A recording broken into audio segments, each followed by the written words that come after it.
tout d'abord vous laisser vous présenter, s'il vous plaît. Bonjour, donc moi c'est Alain Fabre, je suis thérapeute.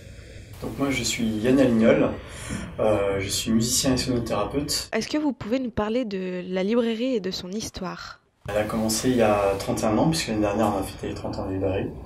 Et c'était donc deux personnes qui étaient dans la communication, qui aimaient la spiritualité. Ils se sont dit, on va proposer quelques livres dans notre local de communication. Il y a 14 ans, ils ont vendu leur activité à la gérante à laquelle on a repris. Autant Yann que moi, comme d'autres personnes, donc nous sommes des thérapeutes, donc nous faisons, hormis naturellement la vente, etc., au niveau du magasin, donc nous faisons tout au long de la semaine des soins. Quelle sorte de thérapie pratiquez-vous ? Personnellement, c'est la sonothérapie. Donc je travaille avec un bol tibétain et les gens sont debout dedans et je le fais sonner, donc là, voilà, le son va traverser le corps. Je fais des soins donc Access Consciousness, donc essentiellement Access Bar, d'accord, qui sont notamment des soins énergétiques naturellement, et également des soins donc esséniens et égyptiens, donc voilà, de la lignée de Daniel Meroy.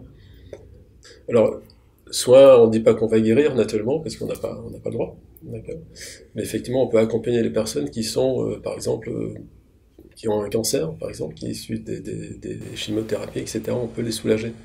Donc là, on l'a compris, c'est un peu centré au niveau de la spiritualité.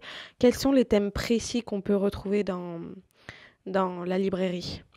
Donc nous avons naturellement les livres, puisque c'est une librairie. Nous avons ensuite tout ce qui concerne la radiesthésie, tout ce qui concerne la lithothérapie. Nous avons ensuite tout ce qui est naturellement oracle, tarot. Avec quel type de personnes avez-vous affaire la plupart du temps qui viennent dans votre librairie ? Il y a deux types de personnes. Il y a ceux qui viennent, ils savent pas trop ce qu'ils vont prendre et puis du coup ils se laissent un peu guider par leur intuition et ils font le tour de la librairie.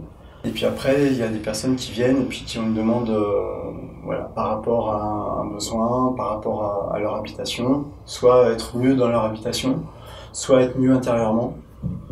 Et de temps en temps, on a des cas, on peut avoir des personnes qui viennent, qui sont un peu paniquées, qui sentent vraiment pas bien, et qui se disent est-ce que vous pouvez m'aider et tout ça. Donc là, effectivement, c'est important d'avoir cette formation, ces compétences de thérapeute pour pouvoir vraiment accompagner les gens, parce que quand ils viennent, ils sont pas forcément, c'est pas forcément du bien-être sur le long terme, ça peut être aussi immédiat. Donc on a un peu tous les profils. Et ce qui est important pour moi, c'est de faire la transition. Et de ne pas être forcément dans la spiritualité, que dans la spiritualité, et d'accompagner les gens, et par exemple au niveau émotionnel ou au niveau être bien en soi. Donc on rencontre beaucoup aussi de personnes qui sont dans l'émotivité, des personnes très sensibles, et donc c'est leur donner des outils dans l'ancrage pour arriver justement à se calmer, à se positionner. Pour chacun, quel est votre rapport à la spiritualité ? Pour ceux qui écouteront, on peut bien savoir que la spiritualité, c'est un autre monde que la religion, d'accord ? Quand on parle de religion, il y a des dogmes, etc. Pour moi, la spiritualité, mon rapport à la spiritualité, c'est que simplement que ça me fait du bien, je me sens bien, d'accord ? Je suis ouvert à tous les types de spiritualité, puisque voilà, donc l'éventail est quand même assez large. L'essentiel, c'est que soit moi ou les autres personnes puissent ouvrir leur conscience, s'éveiller, et savoir comment réellement les choses fonctionnent. Pour moi, c'est important dans la spiritualité de se respecter soi, de respecter les autres. Vous organisez des conférences avec le Shambhala. Quels sont les sujets abordés lors de ces conférences ? En fait, il y a deux axes. Il y a les personnes qui, on va dire comme moi par exemple, qui viendraient, qui voilà, je fais des soins Access Bar, des soins esséniens, je travaille avec le pendule, etc. Est-ce que je peux faire une conférence pour présenter ce que je fais, d'accord, avec une thématique naturellement, etc.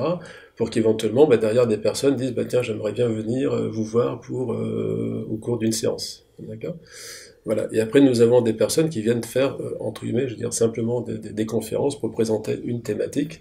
Il y en a pas mal qui présentent quand même des conférences sur des types de soins. Est-ce que vous pouvez nous parler des actualités qui vont venir prochainement au sein du Shambhala ? Richard Gandon, qui a créé l'oracle quantique, va faire, donc c'est au mois de mai, également une formation pour utiliser l'oracle quantique, par exemple. D'accord ? Voilà. Après, qu'est-ce qu'il y a d'autre Il y a aussi des cercles féminins, des cercles mixtes. Merci pour cette interview et puis au revoir. Merci à vous.